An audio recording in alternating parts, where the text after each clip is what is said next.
how would you define your style, or who helped influence or mold your style? Because you're just a combination of a lot of great things.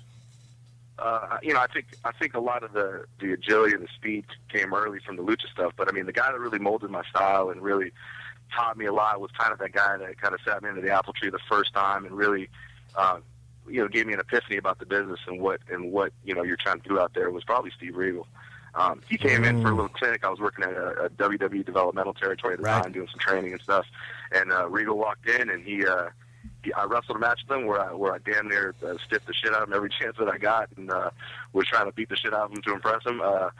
Much to my benefit, he didn't come in the back and rip my head off right away.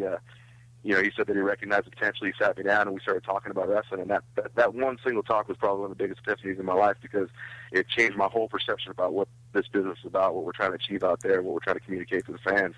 And I always thank you for that, man. It was always a great. And like I said, it was a couple weeks, just some talks, and every once in a while I'd give him a call and ask his advice on some stuff. And he was always helpful, always very gracious, and always willing to help a young guy like me kind of further in my career. And the other guy was Hashimoto in Japan. I mean, he was the first guy I worked for in Japan, and I went over there, and he just taught me all about presence, man, because that guy was 120% presence. I mean, he was a big, fat, chubby, Elvis-looking cat, but when he got in the ring, he was a beast, and it just was the aura about him, man. He genuinely he took on this crazy aura, and sitting across the ring from him every night, on these house show tours out there and doing stuff, and you're bound to pick up something. Now, you're talking about there's a couple of Steve Regals in the business. You're talking about Lord Stephen Regal, William Regal, correct? Yes. Man, I tell you what, I was down there in WCW's back, and it was 92, 93. I guess me and Brian had just started tagging up, if I remember correctly. They just brought Steve Regal in and called him Lord Stephen Regal, whatever the hell it was. And, man, that cat went out there and had his first match and was selling like a sumbitch. And I said, holy shit, who is this guy? Because I'd never heard of him.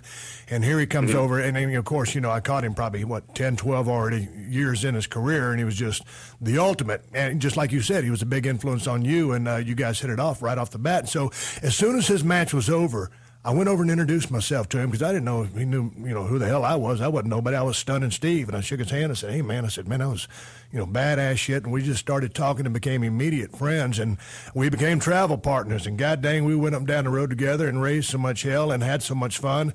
And he was just to your point, he is one guy that had a tremendous influence on me and who truly understood what you're trying to do when you get in a squared circle.